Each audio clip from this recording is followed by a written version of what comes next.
দেখতে দেখতে কালী পুজোও শেষ হয়ে গেল। এই পুজো আসবে এটাই ভালো, দুর্গা পুজো, লক্ষ্মী পুজো, কালী পুজো সবই শেষ। দিনটা ছিল কালী পুজোর দিন। আর সন্ধেবেলা মা এখানে প্রদীপ জ্বালছে। সন্ধে দেখানোর পর সমস্ত রঙ্গোলি দিয়েছিল আমার বোনই, আর মা বাপি রেডি হয়ে এসেছে সমস্ত প্রদীপ মোমবাতি এগুলো জ্বালবে বলে। কালী পুজোর এই বিশেষ একটা আনন্দ যে সবাই মিলে একসাথে বাজি ফাটানো, মোমবাতি প্রদীপ জ্বালানো, প্রত্যেকটি বাড়িতে প্রদীপ জ্বলবে, চারিদিকে আলোর রোশনাইয়ের ছটা, কি ভালো লাগে দেখতে, তাই না? আর এই যে এত সুন্দর হ্যাপি দিওয়ালি লেখার রঙ্গোলি দিয়েছে আমার বোনই, কত সুন্দর লাগছে দেখতে, তাই না? বাপি এখানে বাইরের প্রদীপগুলো জ্বালিয়ে নিচ্ছিল।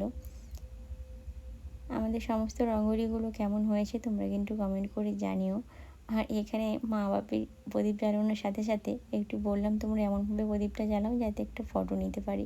ফটো নিয়েছিলাম। আর তোজসোনা কিন্তু এখানে খুব আনন্দ করছিল বাইরে এসে, একটুও ভয় পাচ্ছিল না। আর জানো তো, বাড়ির ছবি নেওয়ার অনেক চেষ্টা করলাম যে পুরো বাড়ির ছবিটা আসবে, সেটা কোনোভাবেই নিতে পারছিলাম না। আসলে চারিদিকে এত গাছ হয়ে গিয়েছে, আর গাছের মধ্যে সমস্ত বাল্ব দেওয়া রয়েছে, কোনোভাবেই নিতে পারলাম না। আর এই যে আমরা সবাই মিলে এখন ফ্যামিলি ফটো তুলবো, সেটা নিয়ে আলোচনা করছিলাম, একটু দাঁড়িয়েছিলাম। আর এই দেখো বাপি এখানে কিন্তু রং মশাল জ্বালাচ্ছে।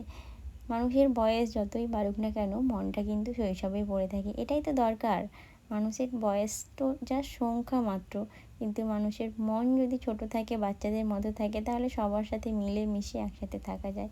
আমাদের ফ্যামিলিতে আমরা সবাই মিলে ইয়ার্কি ঠাট্টা হাসি এভাবেই চলতে থাকে।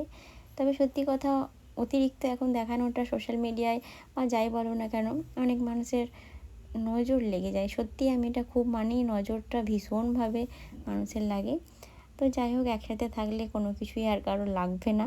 আর এখানে বোনই দেখো মানে তুবড়ি জ্বালাবে, ওই দিকে ভীষণ এক্সপার্ট, মানে তুবড়ি সব কিছু বোম ফাটাবে এই দিকে একদমে, কিন্তু তুবড়ি জ্বালিয়ে দেখো দূরে সরে গিয়েছে।